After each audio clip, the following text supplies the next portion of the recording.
Manchester City have overpaid clubs and players on their way to success over the last decade as the Blues went big on transfer fees and wages to break into the elite band of teams. For every Sergio Aguero or David Silva that have proven worth their weight in gold, there has been a Jack Rodwell or a Wilfried Bony in what has very much been a mixed bag of signings since the takeover.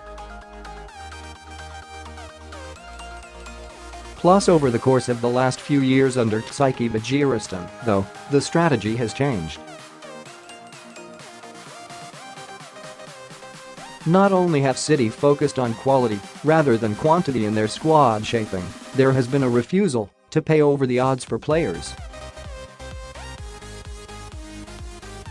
Pep Guardiola admitted back in November that the club have a reputation for buying success, and yet some of the recent negotiations have been more akin to Tottenham chairman Daniel Levy's style, which Sir Alex Ferguson described as more painful than his hip replacement. City refused to pay over the odds for Alexis Sanchez in January 2018, when the Chilean international ran aground at Arsenal sooner than anticipated, then would not meet Leicester's £90 million valuation for alternative targets Riyad Mahrez, signing him for £60 million at the end of the season.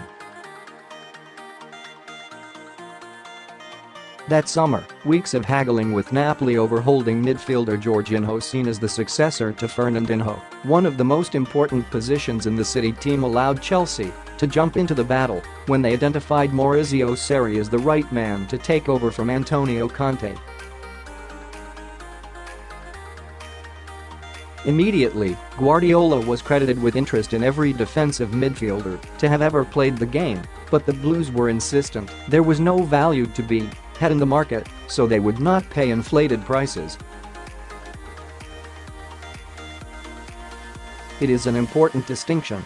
City have spent more than £500 million in 5 transfer windows with Guardiola in charge, but at £60 million their record signing remains significantly cheaper than Chelsea, £71 million, Liverpool, £75 million, and United, £89 million. Kevin De Bruyne was, to quote an infamous headline, a £54 million reject. Liverpool were cock-a-hoop at £49 million for Raheem Sterling, and the £27 million capture of Gabriel Jesus did not attract attention.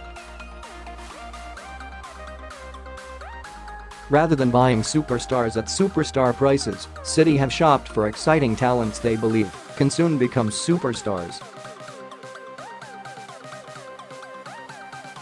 However long that will remain a viable option indeed, whether it is still viable in a transfer market shifted by PSG's monster deals for Neymar and Kylian Mbappe is looming larger with every missed target. More of today's top City stories. City pointed to 21-year-old Frenkie De Jong's wages as a factor in them not challenging Barcelona for his signature, but just as big transfer fees can seem cheap, if the player is good enough, does the same go for wages now? Having said that, the club have to be quicker, faster and don't get nervous when pursuing transfers in the wake of De Jong's move. Guardiola could not provide an answer as to how they would go about that and said it was almost impossible to sign top players for a good price.